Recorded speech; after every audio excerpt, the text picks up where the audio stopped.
Olá pessoas, espero que estejam todos bem. Chegamos aqui no nosso segundo e último vídeo dessa nossa sequência sobre a Reforma Protestante. Vamos falar sobre as características de algumas das primeiras religiões, das primeiras igrejas que surgiram a partir da Reforma Protestante. A gente vai falar sobre por que protestante, o nome, né? Isso ficou pendente no primeiro vídeo. E a gente vai falar também sobre a Contra-Reforma, a reação da Igreja Católica à Reforma Protestante. Então esses são os assuntos desse nosso segundo vídeo que encerra o tema. A primeira igreja que surgiu, ou o primeiro movimento que surgiu da Reforma Protestante foi justamente a partir do Martinho Lutero. Por isso ficou conhecido, esse conjunto de ideias ficou conhecido como luteranismo, e a partir do luteranismo surgiu a igreja que existe até hoje, que é a Igreja Luterana. Então, em 1521, surge a Igreja Luterana, considerada a primeira igreja protestante. Seu fundador e principal intelectual, principal pensador, principal teólogo é Martinho Lutero, né, originário da região que hoje nós chamamos de Alemanha, mas que na época fazia parte do Sacro Império Romano Germânico. As características do luteranismo, bom, os motivos que levaram Lutero a romper com a Igreja Católica, a gente explicou no vídeo anterior. Características do luteranismo. Primeiro, é que é uma característica de todo o protestantismo. Todo o protestantismo toma isso como ponto de partida. A valorização da Bíblia como única fonte de fé.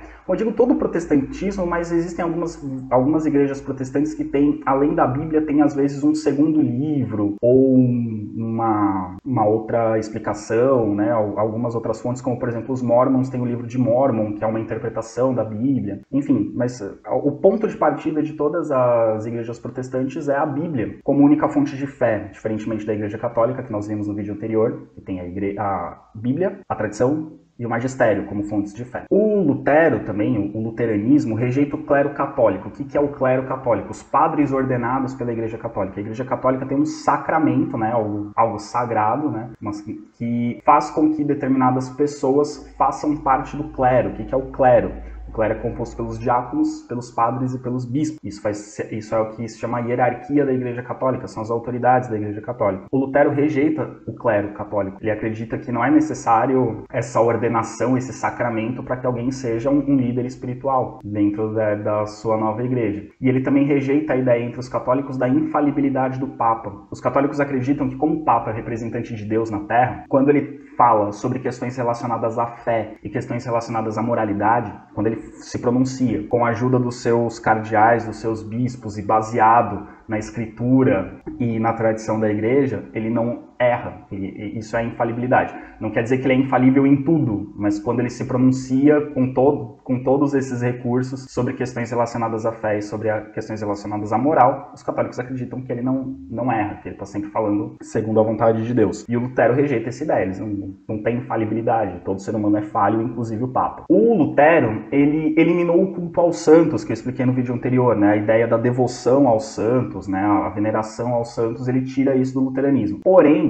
a figura da Virgem Maria é um caso à parte. Ele mantém no luteranismo um profundo respeito, uma profunda admiração pela Virgem Maria. Ele coloca a Virgem Maria como uma figura importante. Então, algumas festas do calendário católico relacionadas a Maria são mantidas, pelo menos no início da Igreja Luterana. Os sacramentos, né? Os sacramentos são rituais da Igreja Católica que os católicos acreditam que são mecanismos através dos quais Deus infunde a graça na alma das pessoas. A Igreja Católica tem 7 sacramentos, que são o batismo, a crisma, a eucaristia, a confissão, o matrimônio, a unção dos enfermos, eu estou esquecendo de algum. E a ordem sacerdotal, que é para os diáconos, padres e bispos. O Lutero manteve a ideia de sacramento, mas ele deixou apenas 2 sacramentos. O batismo, que é o sacramento pelo qual alguém se torna cristão, e a Eucaristia, que é compartilhar o corpo e o sangue de Cristo. Mesmo assim, para o luteranismo, o pão e o vinho são representações e não o corpo real e o sangue real de Cristo, como é para os católicos. E ele também simplificou a cerimônia religiosa. A missa católica é extremamente complexa. Ela tem muitos atos, muitas partes, muitos símbolos, tem muitos diálogos entre o sacerdote e o povo. A missa católica é um ritual complexo, tanto que os padres têm que rezar a missa seguindo um livro ali, que é o missal, a orientação, né, de como se celebra a missa. O Lutero tornou a celebração mais simples, o culto protestante ficou mais simples, isso é uma característica das igrejas protestantes de um modo geral. Ele manteve apenas a leitura da Bíblia, as orações, os sermões, né, que é o pastor ensinando o povo, e os hinos, a parte dos cânticos. Então, a complexidade da cerimônia da missa católica não existe na celebração luterana. Então ele simplificou o ritual religioso. Então essas são as características da igreja luterana. Pois bem, da onde vem o nome protestante? O nome protestante tem justamente a ver com o início da igreja luterana. Então a igreja luterana ela se difundiu não apenas na Alemanha, no que hoje é a Alemanha, mas também em outras regiões, como Suíça, França, Flandres, que é um pedaço ali entre Bélgica e Holanda, Dinamarca, Noruega e Hungria, que são países, a maioria desses países até hoje são países com maioria ou grande presença protestante. A França é um país hoje de maioria católica, mas que tem uma forte presença protestante. A Alemanha hoje eu acho que é mais ou menos igual a quantidade de católicos e protestantes na Alemanha, mas a Alemanha tem uma grande tradição protestante. A Dinamarca é um país de maioria protestante, a Noruega é um país de maioria protestante, a Hungria é um país de maioria protestante. O imperador Carlos V, que eu citei no vídeo anterior, ele era fiel ao Papa, ele era católico, fiel ao Papa, e ele tentou conter essa nova doutrina, ele tentou impedir que o luteranismo se difundisse dentro do seu império, mas como os nobres alemães apoiavam Lutero, eles enfrentaram Carlos V, e isso gerou uma série de conflitos sangrentos, né? A Alemanha, a região da Alemanha, vivenciou durante alguns anos uma série de massacres com motivação religiosa, fosse por católicos, fosse por protestantes, então gerou conflitos bem sangrentos, né?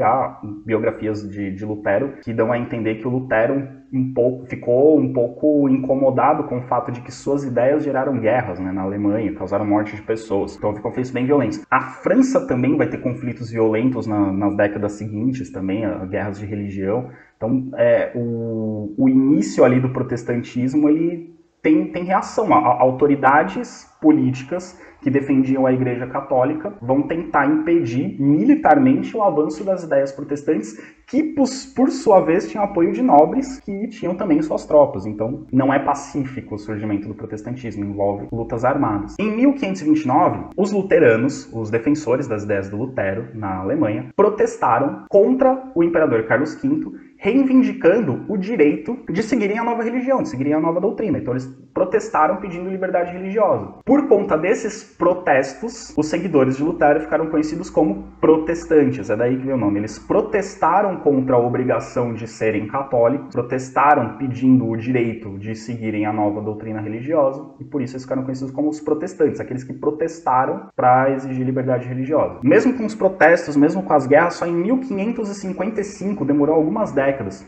para o imperador Carlos V permitir que os nobres escolhessem a religião de seu povo. Isso é bem interessante. Ele não permitiu exatamente a liberdade individual, mas ele permitiu que cada nobre, no seu feudo, determinasse a religião que o povo ia seguir. Então, se o nobre era protestante, seu feudo, o povo do seu feudo ia virar protestante. Se o nobre era católico, o povo de seu feudo seguiria sendo católico. Então ele manteve isso. E isso explica um pouco, a Alemanha até hoje tem mais ou menos isso. Existem algumas algumas regiões da Alemanha que são quase totalmente protestantes, e algumas regiões da Alemanha que são quase totalmente católicas. Então a Alemanha ainda tem uma divisão regional assim, do cristianismo. As diferentes regiões da Alemanha têm mais aproximação com o luteranismo ou com o catolicismo, dependendo ali.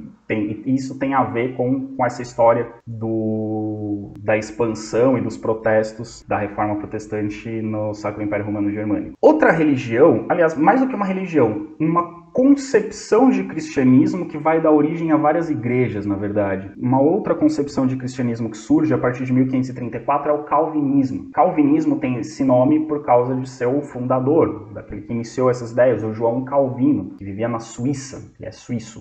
O Calvino, ele se apropriou das ideias do Lutero, ele concordou com Lutero, seguiu as ideias do Lutero, mas seguindo também a ideia de que cada um é livre para interpretar a Bíblia segundo as suas capacidades, a partir das ideias de Lutero, teve também sua própria interpretação do cristianismo. Então, as ideias do Lutero, ele acrescentou algumas ideias próprias. E essas ideias do Calvino, do João Calvino, e o calvinismo, eles vão explicar muita coisa sobre o protestantismo atual. Muita coisa. O Lutero, ele criou uma nova doutrina, mas como uma alternativa ao catolicismo. Mas ele criou uma nova doutrina. E a gente sabe que hoje, a cada dia, surgem novas igrejas protestantes. Por que é tão comum surgir? Por que existem tantas igrejas protestantes? E por que a cada dia surgem novas igrejas protestantes? Tem a ver com as ideias do Calvino, mas já vamos chegar lá. Uma ideia interessante do Calvino, e que vai ser muito importante quando a gente for estudar sobre o enriquecimento da burguesia, quando a gente for estudar sobre a Revolução Industrial, acompanhem comigo. O Calvino, estudando a Bíblia e a partir das ideias do Lutero, ele chegou a uma conclusão nova, diferente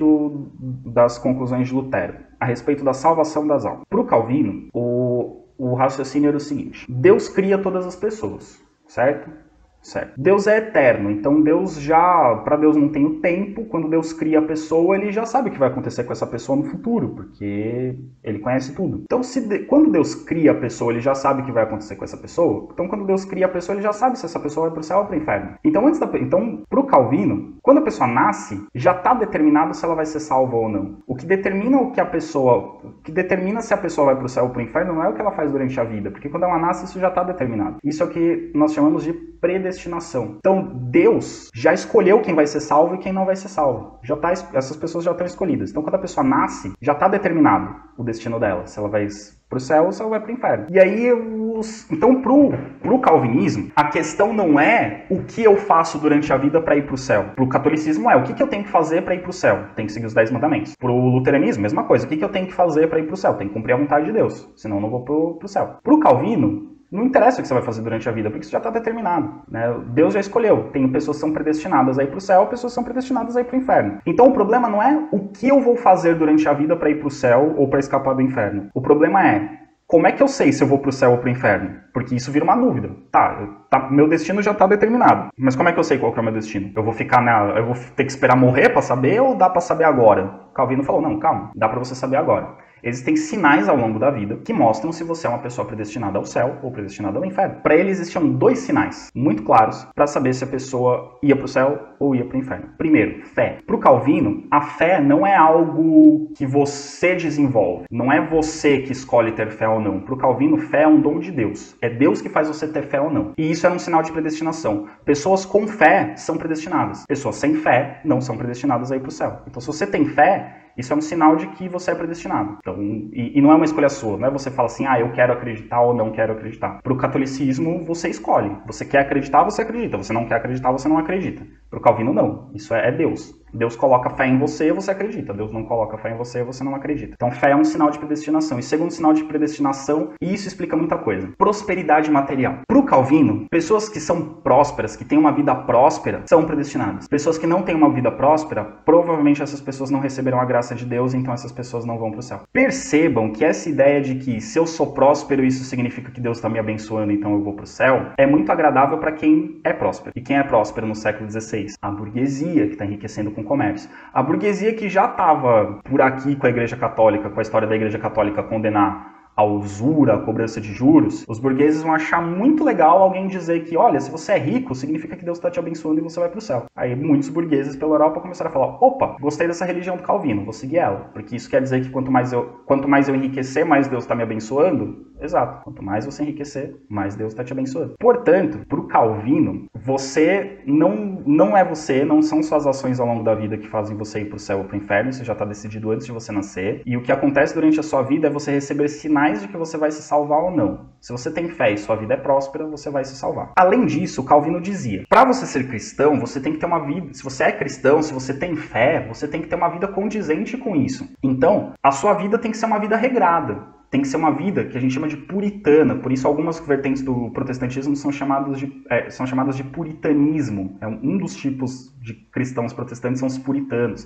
que, aliás, foram os que colonizaram os Estados Unidos, mas isso a gente vai falar em outras aulas. O que é ter uma vida puritana? É uma vida simples, sem excessos, sem luxo, sem excesso de conforto. Eu tenho que ter o conforto ok. Eu não posso ter excesso de conforto. Eu não posso ter excesso de luxo. Então presta atenção no seguinte. O burguês olha para o Calvino e fala, legal, ele está dizendo que quanto mais rico, mais eu sou abençoado por Deus. Eu estou enriquecendo com o comércio, então eu estou sendo abençoado. Só que o Calvino também fala, só que você tem que viver direitinho. Você não pode sair ostentando, mostrando sua riqueza, comprando coisa luxuosa. Você tem que ter uma vida simples, humilde. E aí o burguês está lá ganhando dinheiro, mas para ele ser um bom cristão, ele não pode torrar esse dinheiro. Isso faz com que ele junte dinheiro, que ele acumule. Ele está ganhando dinheiro, mas ele não está gastando muito. Então ter uma vida simples, uma vida austera, uma vida puritana, e ser disciplinado, não gastar com excesso, não gastar com bobagem, faz com que eu acumule ainda mais dinheiro. E aí a pessoa falava, opa, eu tô ganhando dinheiro e tô vivendo uma vida puritana. A vida puritana tá me fazendo juntar ainda mais dinheiro. Então eu tô ficando cada vez mais rico. Isso significa que se eu tô vivendo a vida austera e disciplinada, Deus tá me abençoando ainda mais.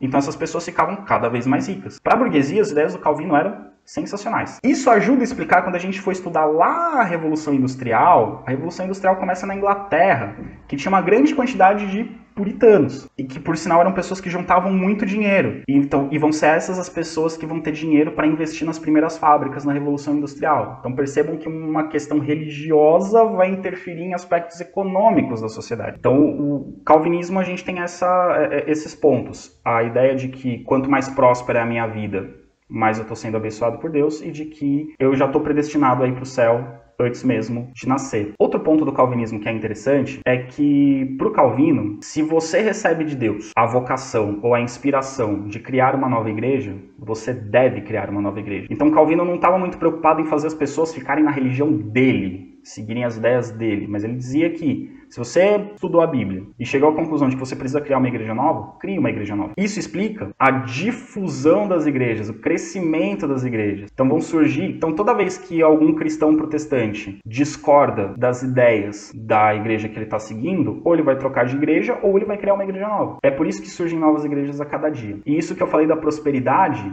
nas últimas décadas, nas igrejas neopentecostais, como a Igreja Universal, a Igreja Internacional da Graça, Igreja Mundial do Poder de Deus e assim por diante, essas igrejas, elas seguem muito fortemente essa ideia da prosperidade. Quanto mais próspera a minha vida, mais Deus está me abençoando. E quanto mais eu confio em Deus, quanto maior é a minha fé, mais Deus vai me abençoar, mais próspera vai ser a minha vida. Então, até para romper um pouco que algumas pessoas falam assim, porque tem umas igrejas que o povo só quer saber de dinheiro. Não é que as pessoas só querem saber de dinheiro. Até tem pessoas que estão na igreja e querem saber de dinheiro, mas enfim, isso é uma outra história. A ideia por trás não é que essas pessoas que estão na igreja querem saber de dinheiro. É que para essas pessoas, ter bens materiais é um sinal de que Deus está abençoando elas. Então é uma outra interpretação, diferente da igreja católica, que tem uma relação muito diferente com a riqueza material, assim.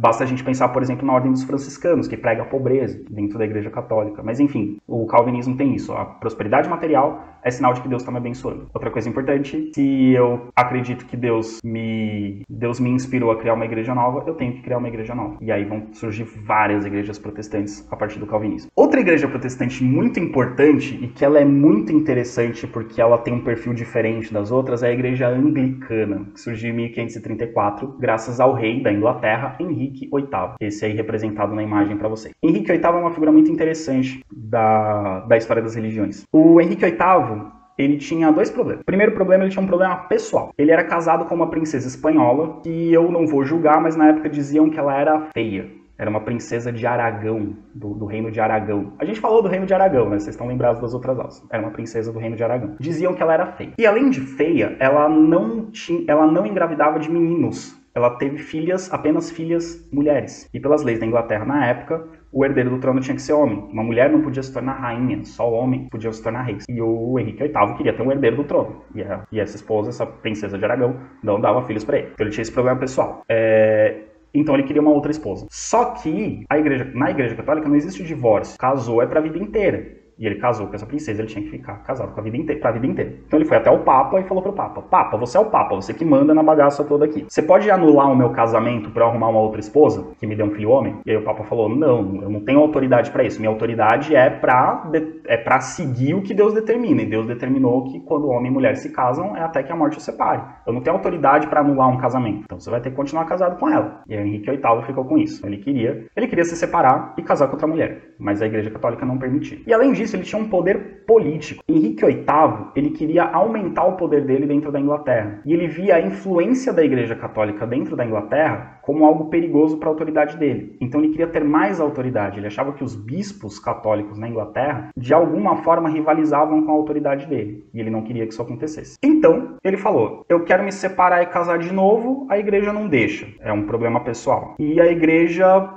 tem muito poder, muita influência na Inglaterra, e eu quero diminuir essa influência da igreja para aumentar o meu poder. E se eu criar uma igreja inglesa? Uma igreja inglesa que pode separar e casar de novo. Aí eu vou poder separar e casar de novo, e o poder da igreja católica não vai ser tão grande, porque vai ser outra igreja agora. E aí o rei Henrique VIII criou a igreja anglicana. Anglicano quer dizer igreja dos anglos. Anglos é o povo que deu origem à Inglaterra. Então, igreja anglicana literalmente quer dizer igreja da Inglaterra. Igreja dos ingleses. Só que percebam que ele fez isso por um problema pessoal e por um problema político, não por um problema teológico. Ele não interpretou a Bíblia diferente, ele não teve outras ideias como o Lutero e como o Calvino. Ele simplesmente queria resolver o problema pessoal de separar e casar de novo e o problema político de diminuir a interferência da Igreja Católica. Então ele não mudou praticamente nada na Igreja Anglicana. A Igreja Anglicana é muito parecida com a Igreja Católica em muitos assuntos. Claro que depois, ao longo da história, depois dessa divisão, a Igreja Anglicana foi tendo ideias diferentes e hoje a Igreja Anglicana tem várias posições que são bem diferentes da Igreja Católica em alguns assuntos. Mas se você entrar numa Igreja Anglicana, ela é muito parecida com uma Igreja Católica. Se você vê a missa anglicana, ela é muito parecida com a missa católica. Inclusive, a Igreja Católica reconhece... A Igreja Anglicana tem os mesmos sacramentos e alguns sacramentos celebrados pela Igreja Anglicana, a Igreja Católica considera válidos. Então, por exemplo, se você é batizado na Igreja Anglicana, a Igreja Católica considera o batismo válido. Um padre ordenado na Igreja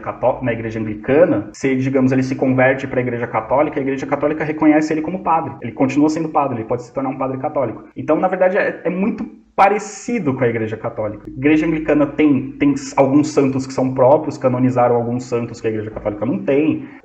Na Igreja Anglicana os padres podem se casar, na Igreja Anglicana eles aceitam casamento homossexual religioso, inclusive existem padres e bispos homossexuais casados na Igreja Anglicana, então assim, isso é bem diferente da Igreja Católica, mas o básico, assim, a missa é muito parecida, as crenças são muito parecidas. O que o Henrique VIII fez? Ele chegou para os bispos da Inglaterra e falou assim: olha, agora vocês não são mais da Igreja Católica, vocês são da Igreja Anglicana, que é a minha igreja. O chefe da Igreja Anglicana é o rei da Inglaterra, portanto sou eu. Então vocês têm que obedecer a mim e não ao Papa. O resto faz o que vocês quiserem. Ah, e tem uma coisa, agora pode separar e casar de novo. Então vou separar da minha esposa e vou casar com outra. Beleza, obrigado, até mais. Basicamente foi isso que ele fez. Outra coisa que ele fez também, ele pediu para traduzir a Bíblia para o inglês. E a tradução da Bíblia dele para o inglês, sem querer, deu uma mexida nas partes da Bíblia que falam que não pode separar e casar de novo, que o casamento até que a morte não separe.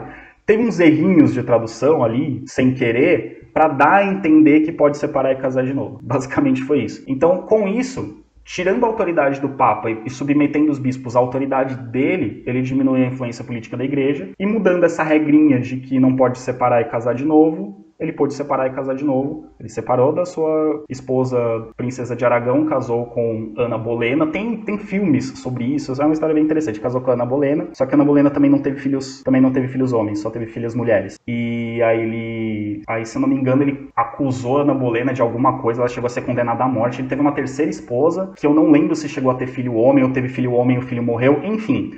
Depois de tudo isso, quem herdou o trono do Henrique VIII, ele criou uma igreja nova, ele mexeu com a história da religião da Europa, ele fez todo um rebuliço para ter um filho homem herdeiro do trono. Quem herdou o trono dele? A rainha Elizabeth I, não é a rainha atual, a atual é a segunda rainha da Inglaterra, é a Elizabeth II. Quem assumiu o trono foi a Elizabeth I, foi a primeira mulher que assumiu como rainha, que pôde assumir como rainha. E a Elizabeth I foi uma das rainhas mais importantes da história da Inglaterra. Filha de quem, Elizabeth I? Da primeira esposa do Henrique VIII.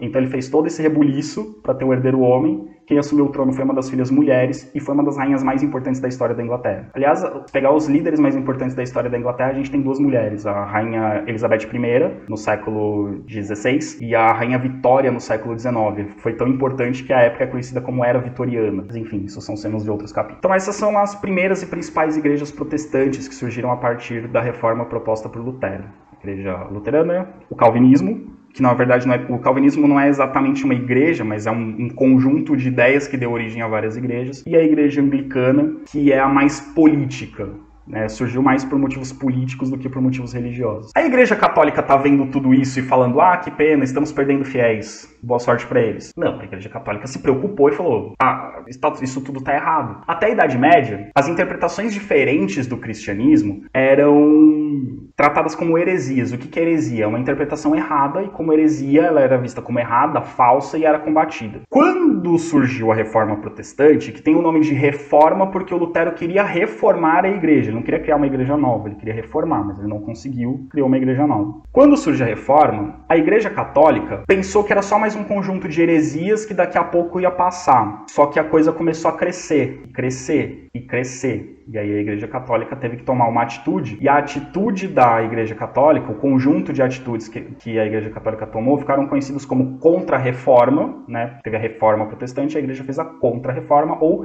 Reforma Católica. Então, Reforma Católica e Contra-Reforma é a mesma coisa. Reforma Protestante é surgimento das igrejas protestantes. A reação da Igreja Católica é Reforma Católica ou Contra-Reforma. Porém, como eu estava dizendo, essa reação da Igreja Católica demorou, porque a Igreja Católica falou, daqui a pouco passa, é só um monge revoltado aí, daqui a pouco ninguém vai dar importância, daqui a pouco some. Que era o que acontecia com as heresias na Idade Média. Na Idade Média as heresias surgiam, a Igreja Católica reprimia, às vezes mandando padres fazerem pregações para desmentir os hereges, às vezes com perseguição política, né? Os reis mandavam prender os hereges, alguns hereges eram condenados à morte, enfim. Só que a Reforma Protestante isso não aconteceu, porque o Lutero ganhou apoio de nobres e de burgueses, e a perseguição a essas ideias não foi efetiva. Então essas ideias começaram a se espalhar. Então levou um tempo para a igreja perceber a gravidade do que estava acontecendo, levou um tempo para a igreja perceber que ela tinha que tomar atitudes, que não bastava deixar que daqui a pouco isso acabava.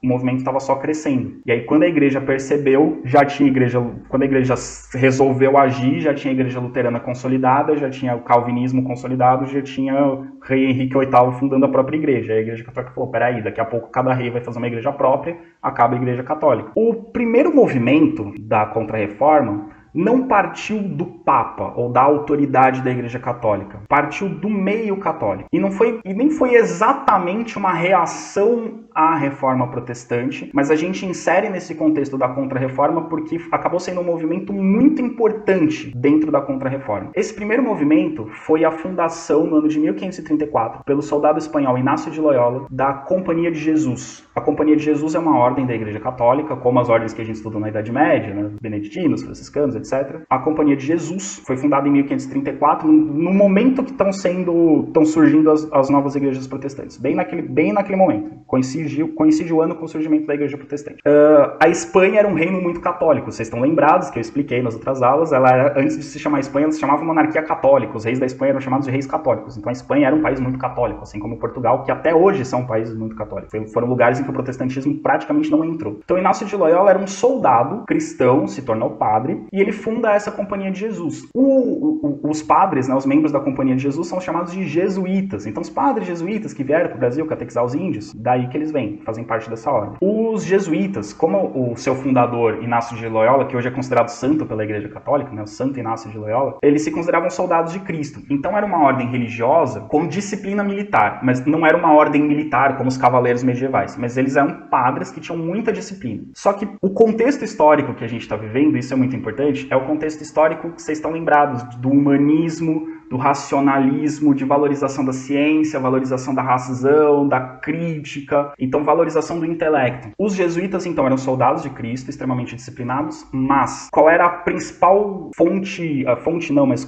a coisa que eles mais se dedicavam? Eles se dedicavam ao trabalho intelectual. Então os jesuítas, eles vão focar muito na educação. Por isso que os jesuítas vão construir muitas escolas. Durante o período colonial brasileiro, praticamente no início do período colonial brasileiro, até metade do século XVIII, praticamente todas as escolas que existiam no Brasil eram escolas jesuíticas. Ainda hoje no Brasil os jesuítas têm uma tradição muito forte. Existem muitas escolas católicas de um modo geral, mas entre as escolas católicas a gente pode destacar várias escolas jesuítas, de jesuítas. Então os jesuítas se dedicavam à educação, ao estudo. Isso foi muito importante no contexto da Reforma Protestante, porque os jesuítas eles estavam ao mesmo tempo estudando, produzindo material intelectual para combater tanto as críticas que vinham do humanismo quanto as críticas que vinham dos protestantes. Então, os jesuítas eles vão ser, digamos, um braço intelectual da Igreja Católica. Eles vão se inserir nos debates intelectuais, se unindo a outras ordens religiosas, como, por exemplo, a Ordem dos Pregadores, que são os dominicanos, que desde a Idade Média já eram muito focados a essa questão intelectual, mas os jesuítas, digamos, vão reforçar esse lado intelectual da Igreja Católica. Então, os padres jesuítas eram grandes intelectuais. Os padres jesuítas que vieram para o Brasil, por exemplo, eram grandes intelectuais. José de Anchieta, Manuel da Nóbrega, eram grandes intelectuais, eram homens muito eruditos.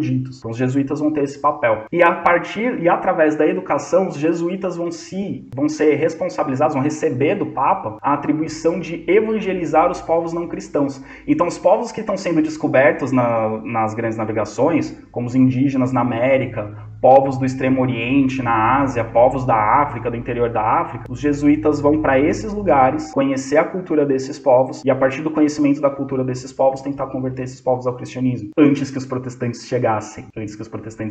Então, os jesuítas eles vão ser responsáveis pela defesa intelectual do catolicismo contra as novas filosofias que estão surgindo e contra o protestantismo, e vão ser responsáveis por evangelizar, por levar a palavra de Deus para os lugares que estão sendo descobertos. Então a missão deles era divulgar e defender a fé católica. Os jesuítas, né, dentro dessa concepção militar, eles faziam um voto de obediência ao superior da ordem jesuíta, né, então o chefe dos jesuítas, os padres jesuítas tinham que fazer um juramento de fidelidade a esse chefe, mas também ao Papa. E esse juramento de fidelidade dos jesuítas ao Papa vai causar problemas com alguns reis, porque a gente tem vários reis que não querem mais tanta influência da Igreja Católica. Então, ao longo da história da Companhia de Jesus, sempre que algum rei diverge do Papa por algum motivo, ele expulsa os jesuítas do país. A gente já teve no século XVIII, Portugal expulsou os jesuítas do Brasil, porque tinha divergências ali com o Papa e expulsou os jesuítas. Então os jesuítas, eles faziam juramento de fidelidade ao Papa. Então o jesuíta em Portugal, entre obedecer o rei de Portugal e obedecer o Papa, ele obedecia o Papa. Um jesuíta na França, entre obedecer o rei da França e o Papa, ele obedecia o Papa. E isso causava problemas para os jesuítas às vezes. Mesmo assim, os jesuítas eram muito importantes, como eu disse, na educação. Não existia um sistema público de educação. Então vários reis aproveitaram o trabalho dos jesuítas para abrir escolas nos seus reinos, nas suas colônias, enfim. Então, os jesuítas, eles têm um papel muito importante no desenvolvimento intelectual, principalmente nos países católicos. Eles tiveram uma presença muito forte, onde eles tiveram presença mais forte? Portugal e Espanha, que são os países mais católicos da Europa nesse momento. Na Itália, a Itália ainda não é um país, mas a região da Itália, né, os reinos e as cidades-estado que existem na Itália, tem uma grande influência do catolicismo, os jesuítas vão ser muito fortes ali. E eles tiveram missões na América, vieram catequizar os índios no Brasil, os índios na América Espanhola. Na Índia, foram muito importantes no Japão.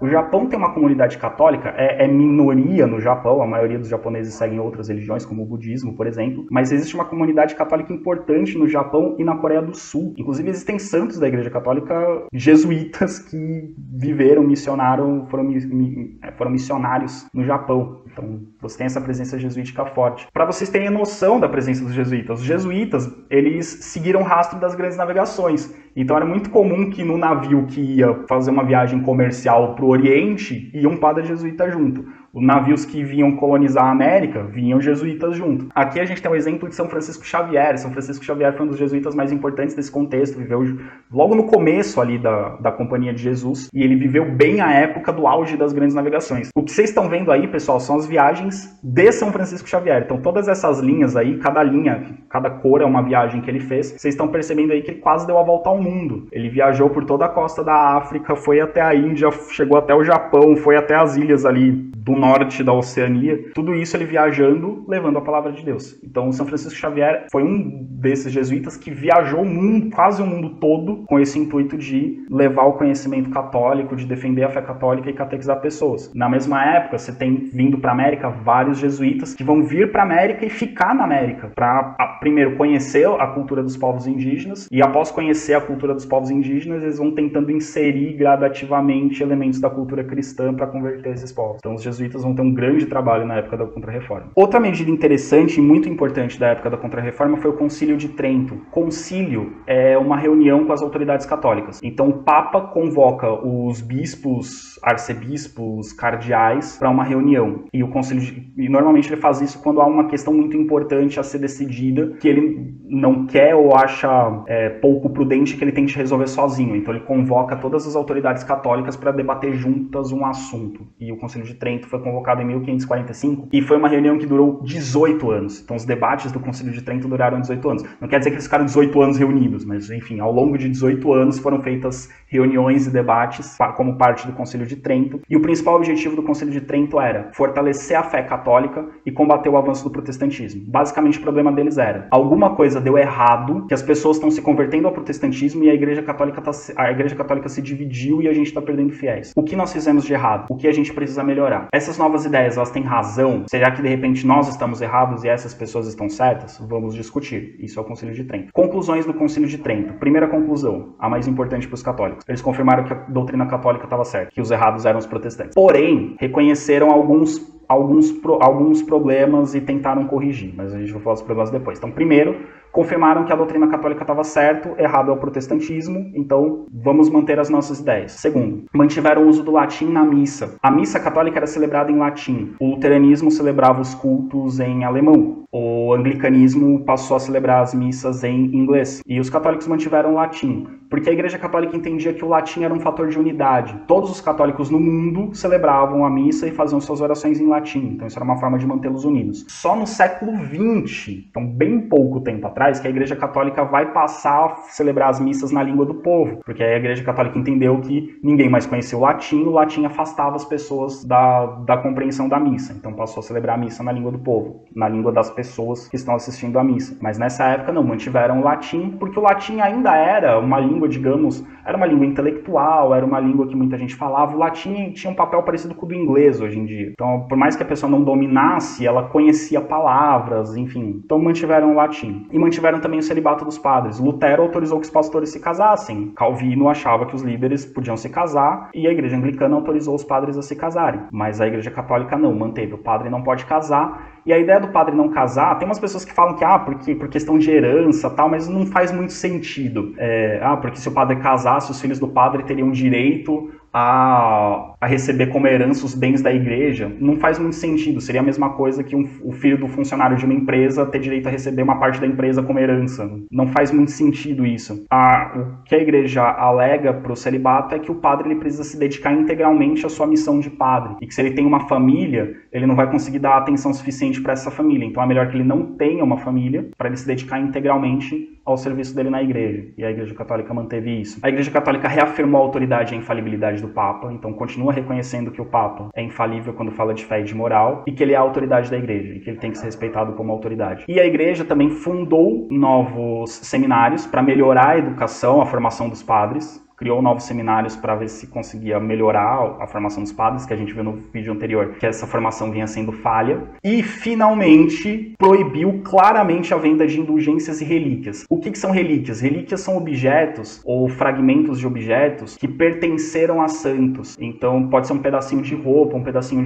de alguma coisa que pertenceu ao santo, ou, às vezes, um fragmento do corpo do santo, um fragmento de osso, um pedacinho de pele, um fio de cabelo, algo assim. Que os católicos, até hoje, por serem de santos, eles acreditam, é algo que tem um significado especial. Não é que é mágico ou algo assim, mas tem um significado especial. E a Igreja Católica diz que são objetos sagrados, não podem ser vendidos. Indulgência é algo dado por Deus, também não pode ser vendido. Então, finalmente, após o Concílio de Trento, a Igreja Católica disse claramente, não pode vender indulgência. Porque antes não podia, mas fazia vista grossa em alguns momentos. Agora diz claramente, não pode vender indulgência nem relíquia. Não pode. A partir do Concílio de Trento, a Igreja Católica adota uma série de medidas para conter o avanço do protestantismo. Dá certo? Mais ou menos. O protestantismo cresce, se estabelece, mas não substitui a Igreja Católica. A Igreja Católica continua sendo a principal força religiosa da Europa. Primeira medida, a criação do Index. Index é a primeira palavra da expressão Index Librorum Prohibitorum, que em latim quer dizer lista de livros proibidos. O Index, então, era uma série de livros que a Igreja Católica dizia, se você é católico, não leia esse livro, porque esse livro é ruim, vai confundir sua cabeça e você vai virar protestante, ou ateu. Então, não era para ler. Ao longo da história,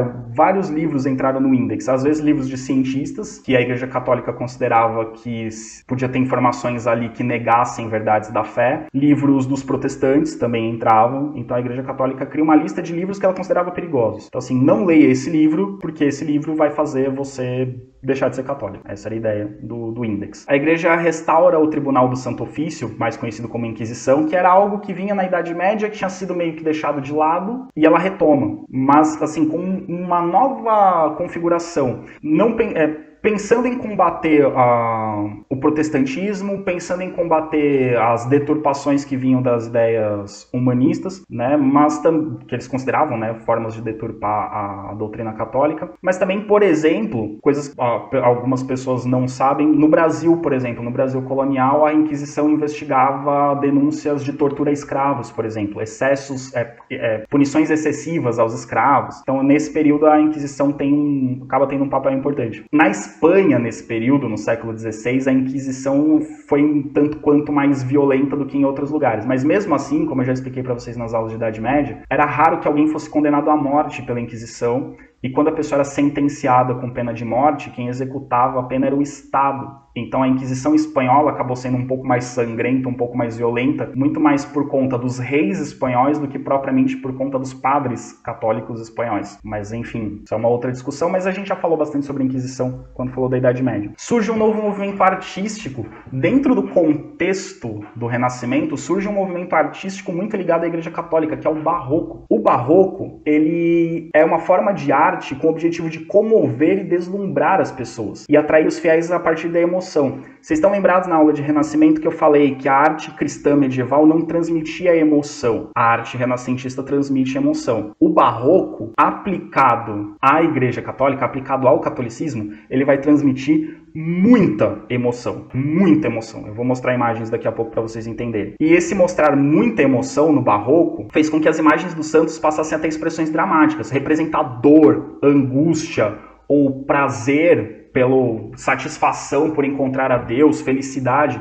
Então a arte barroca vai ter imagens mais teatrais para chamar a atenção das pessoas e impactar. Vão ser imagens mais vivas, né? Para as pessoas se sentirem atraídas, comovidas e, enfim, para ter uma relação sentimental. A igreja percebeu que ao longo da Idade Média ela separou muito a emoção da religião. Com a reforma protestante e a contra-reforma, a igreja católica percebeu que era o momento de voltar a trabalhar também com as emoções dos fiéis. Conquistar os fiéis pela emoção, não só pela razão. Ou não só pela fé, mas também pela emoção. E também nesse contexto, as igrejas se tornaram monumentais. A Basílica de São Pedro era um exemplo, mas um pouco anterior, e as igrejas vão ser monumentais também com sentido, com a ideia de causar impacto nos fiéis. Então, fala, olha, sinta-se, não a ideia de medieval do sentir-se humilhado diante do tamanho de Deus, mas sinta-se atraído, acolhido, venha aqui para dentro, se deslumbre com isso, encha sua alma e seu coração com a beleza dessa igreja e contemple a Deus aqui dentro. Então as igrejas se tornam muito decoradas, contrastando com as igrejas protestantes que geralmente são bem clean, assim, são bem limpas. Tem a arquitetura mais simples, uma coisa mais discreta. As igrejas católicas desse período são, assim, deslumbrantes, assim, são para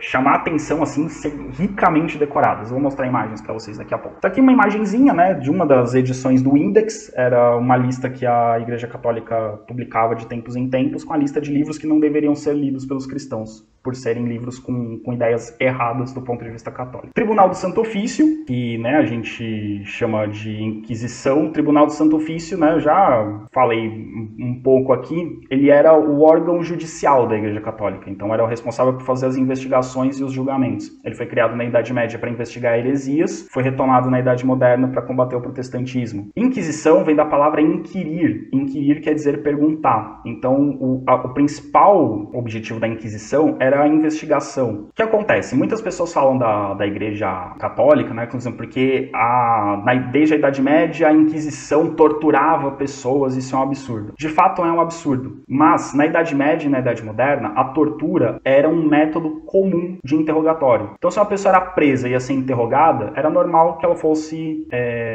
torturada. A tortura era um método de interrogatório. Depois, né, as pessoas concluíram que não era adequado. Então os membros da igreja responsáveis pela Inquisição usavam a tortura porque era um método comum. Claro que depois a Igreja Católica vai perceber que não devia fazer isso, mas até então era considerado um método comum. Quando eu digo que era um método comum, não estou dizendo que tudo bem, não está certo torturar pessoas, mas para a época isso não era visto como um problema, porque era o jeito de se interrogar. Você tortura, você bate na pessoa, você coloca num instrumento de tortura, você faz ela sofrer, que aí ela fala. Também tinha as pessoas que acreditavam que se a pessoa fosse inocente, ela não ia sofrer dor, se ela estivesse sofrendo é porque de fato ela estava mentindo, ou porque de fato ela estava escondendo alguma coisa. Tinha essas crenças também, que depois a própria Igreja Católica vai dizer que não tinha nada a ver. Mas também tinha pessoas que acreditavam nisso. Só que o que acontece, pessoal? De novo, século XVI, os reis são muito fortes, são muito poderosos. Então, muitas e muitas vezes, a nomeação dos inquisidores, o inquisidor é o padre responsável por fazer as investigações. A nomeação desse padre passava pela aprovação do rei. Então, por exemplo, digamos, em Portugal, os inquisidores em Portugal eram aprovados ou indicados pelo rei. Quem nomeava era o Papa, mas o rei podia chegar no Papa e falar: coloca esses daqui para mim, por favor. Na Espanha, a mesma coisa. Na Itália, a mesma coisa. Então, os reis às vezes interferiam na escolha dos inquisidores. Com isso, muitas vezes, os inquisidores estavam muito mais preocupados em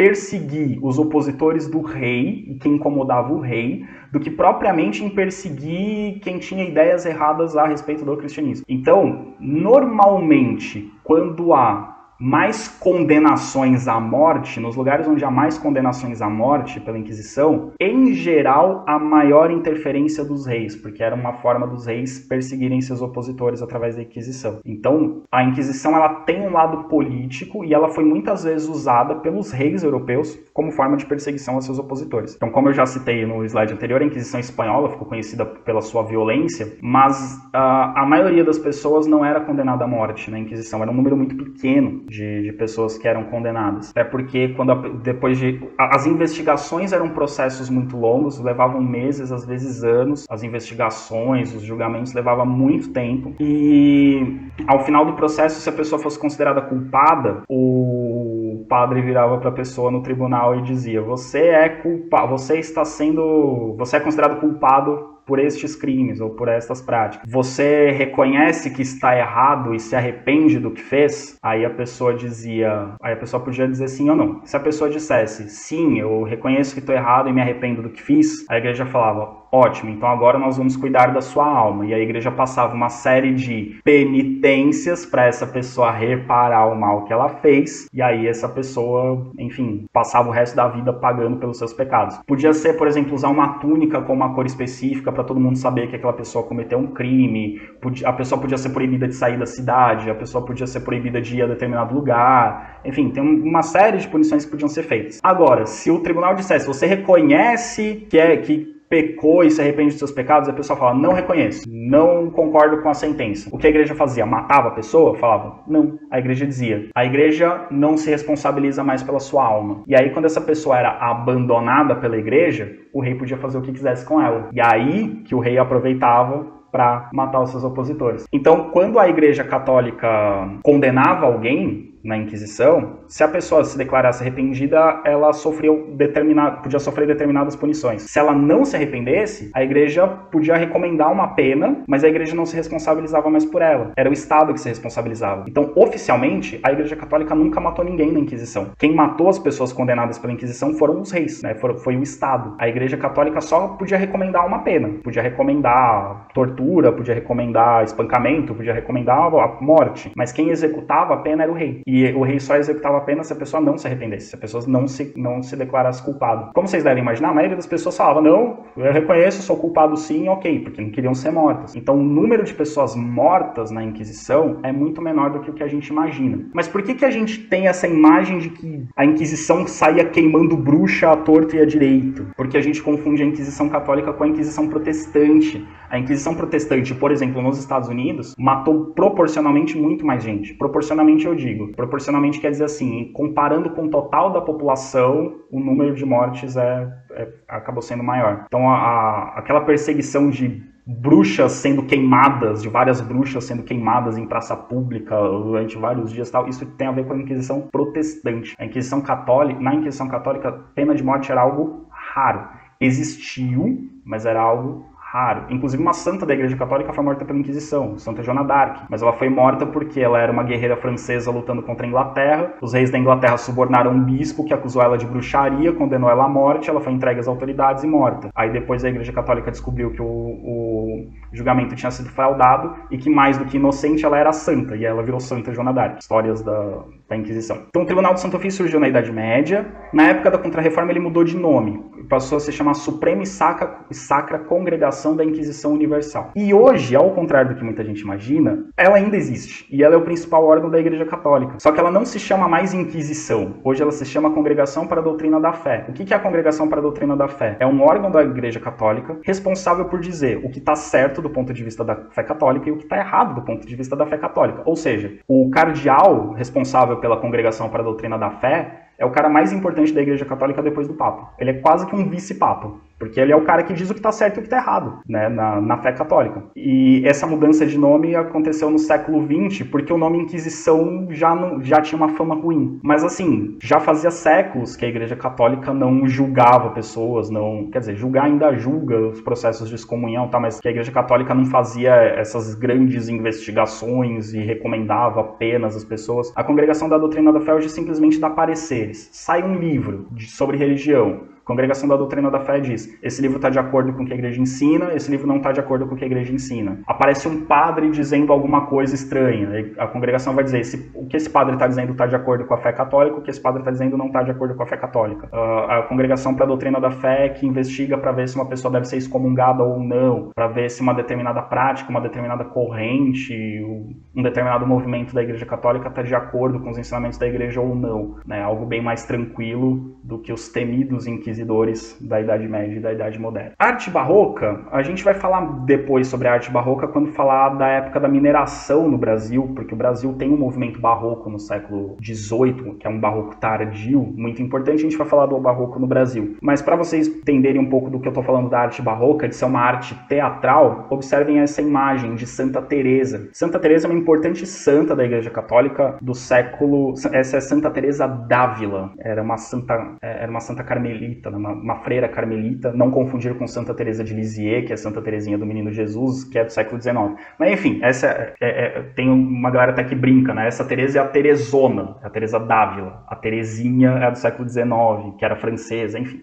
Santa Teresa d'Ávila é espanhola. Essa escultura é um exemplo da arte barroca. Essa escultura representa o êxtase de Santa Teresa. É uma passagem da vida de Santa Teresa, em que ela teria tido a visão de um anjo atravessando o coração dela com uma lança de fogo, com uma flecha de fogo. E esse teria sido o momento que ela teria sentido de forma mais profunda a graça de Deus. Então ela está vivendo um êxtase espiritual. Então o êxtase espiritual seria um profundo contentamento, uma profunda alegria, um profundo prazer, uma profunda satisfação espiritual. O máximo que alguém pode ter de uma boa experiência espiritual. Seria esse o êxtase de Santa Teresa. Então seria o momento em que ela teve o contato mais íntimo com Deus durante sua vida, através desse anjo que atravessou seu coração com uma flecha em chamas, que representa a graça de Deus entrando no coração dela. Mas vamos aproximar a imagem de Santa Teresa. Esse é o rosto de Santa Teresa na escultura. Algumas pessoas olham para essa imagem e ficam tanto quanto envergonhadas. Por quê? A expressão que o artista utilizou é a seguinte. O artista falou, eu tenho que representar o máximo de prazer que uma pessoa pode sentir. E aí ele fez Santa Teresa com uma feição semelhante à de uma mulher tendo um orgasmo. Mas o que eu quero que vocês percebam isso não é, meu Deus, ele representou a santa tendo um orgasmo. Não é um orgasmo, é um êxtase espiritual. Mas o que eu quero que vocês percebam é que ela tem uma expressão facial, há um sentimento sendo expressado pelo rosto dela. Coisa que na arte cristã medieval não existia, e eu já expliquei para vocês. Surge no Renascimento, mas percebam que aqui é muito mais intenso do que aqueles quadros do Renascimento que a gente viu. Então a arte barroca vai focar muito nas expressões. Ele quer que a pessoa que vê a arte, a obra de arte, sinta o que aquele personagem está sentindo. Ele quer, o artista, no caso aqui de Santa Teresa, que a pessoa entenda, que a pessoa sinta o êxtase que ela sentiu. No caso de uma obra que representa, por exemplo, dor, Nossa Senhora das Dores, que é Maria vendo Jesus carregando a cruz até o Monte Calvário. Um artista barroco que representa a Nossa Senhora das Dores, ele quer que você sinta o sofrimento da mãe vendo o filho sendo chicoteado e levado para a morte. Ou um artista barroco representando São João vendo o sepulcro de Jesus vazio, que Jesus ressuscitou. Ele vai representar em São João, ele vai tentar passar na imagem a felicidade que ele teve ao perceber que Jesus tinha ressuscitado. Então ele quer que você sinta a mesma felicidade. Então a arte barroca vai ter isso, de tentar causar sentimentos, emoções nas pessoas. Ela quer uma interação da pessoa com a obra. Quer que a pessoa sinta o que o personagem da obra está sentindo naquele momento. Então essa é a ideia da arte barroca. Muito diferente da arte medieval, que é de distanciamento. O homem é infinitamente inferior ao sagrado, então você está longe do sagrado. Aqui não. Aqui o objetivo do barroco é que a pessoa experimente o sagrado, que ela entre em contato com o sagrado. Aqui um outro exemplo de arte barroca, que a gente está falando da arquitetura. Essa igreja é uma igreja que eu tenho um certo carinho por ela. Ela está no centro de São Paulo, minha cidade. Passava muito por ela. É a igreja de São Francisco de Assis, em São Paulo. Do lado esquerdo, vocês estão vendo ela por fora. Essa igreja é uma igreja do século XVI. É uma igreja bem antiga. Ela está tá aí, por fora ela já passou por várias restaurações, tá aí bonitinha, inteirinha, mas é uma igreja do século XVI. E ali do lado direito, a igreja por dentro é um exemplo típico da arquitetura barroca. Tudo que vocês estão vendo dourado aí é ouro mesmo. Não é ouro maciço, tá? É só folhado. Quando a gente fala folhado a ouro, é um objeto de madeira que tem uma folhinha de ouro mais fina do que uma folha de papel cobrindo ela, né? Então isso que é o folheado. Então, tudo que vocês estão vendo é ouro, mas não é ouro maciço, é só uma capinha de ouro por cima. A arte barroca tem isso.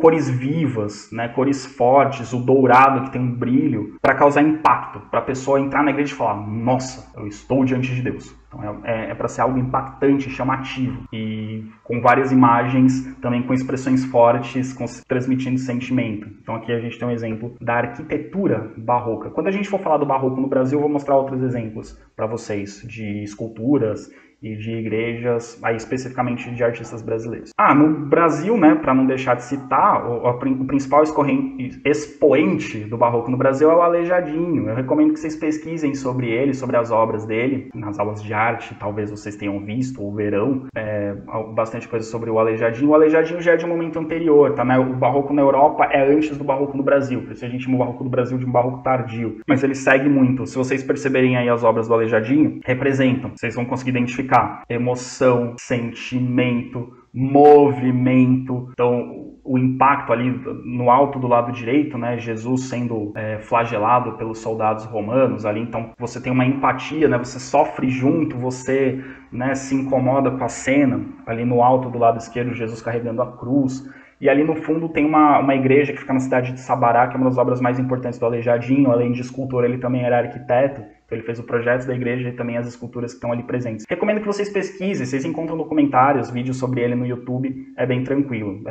Não vou aprofundar muito porque isso seria mais específico de artes para aprofundar com vocês, mas estou citando aqui para vocês saberem que existe, e recomendando que vocês pesquisem sobre a obra de Aleijadinho. Com isso nós encerramos nossa parte aqui da Reforma Protestante e da Contra-Reforma Católica. Percebam que esse movimento da Reforma Protestante causou mudanças muito significativas em vários setores da sociedade, envolveu política, envolveu economia, envolveu as artes e fez com que a Igreja Católica passasse por algumas transformações, também se adaptando a esse novo momento histórico que a humanidade vivia. Espero que tenha servido para vocês de alguma forma, que vocês tenham entendido alguma coisa. Qualquer dúvida é só me procurar pelos caminhos que vocês já conhecem. Até mais.